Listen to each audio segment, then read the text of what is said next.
Hello నమస్తే. ఇవాళ జబర్దస్త్ వంటల్లో నేను చేసేది గోధుమ రవ్వ ఉప్మా. చలో షురూ చేద్దాం. ముందుగా బాండిలో ఇంత నూనె పోసి దాంట్లో పిడికెడు పల్లీలు వేయాలి. అది వేగినాక మినపప్పు, ఆవాలు, జీలకర్ర, పచ్చిమిర్చి వేసి మంచిగా కలపాలి. అవి గిట్లా మంచిగా వేగినాయి. ఇప్పుడు అందులో ఉల్లిగడ్డలు వేసుకుందాం.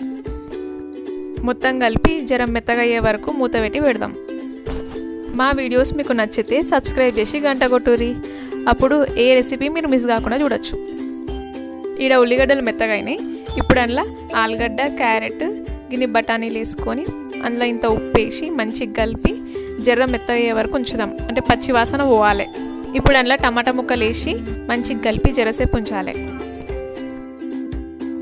ఇక అవన్నీ జర సాఫ్ట్ అయినాక దాంట్లో 4 కప్పుల నీళ్ళు పోసుకోవాలి.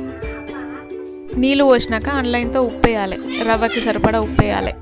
వేసి జర కలిపి మూత పెట్టాలి. అది మసలే వరకు నీళ్ళల్లో కూరగాయలు గిట్లా మొత్తం ఉడికిపోతాయి. ఇక 1.5 కప్పు గోధుమ రవ్వ పోసుకుంటా కలపాలి. కలపకుంటే ఉండలు కడతాయి. మొత్తం మంచిగా కలిపి లో ఫ్లేమ్లో పెట్టి మూత పెట్టి ఉంచాలి జరసేపు. గోధుమ రవ్వ తింటే కండరాలు బలంగా ఉంటాయి. ఇక ఈడ మన రవ్వ ఉడికింది మంచిగా. కానీ అడుగంటకుండా ఒకసారి మంచిగా కలిపి మొత్తం దగ్గరకు అయ్యే వరకు మళ్ళీ జరంతసేపు మూత పెట్టి ఉంచుదాం. గోధుమ రవ్వ ఉప్మా రెడీ. మీరు గిట్లా ట్రై చేసి ఎట్లుందో కమెంట్ చేయుర్రి. నచ్చితే లైక్ చేసి షేర్ చేసుడు మాత్రం మర్చిపోవద్దు.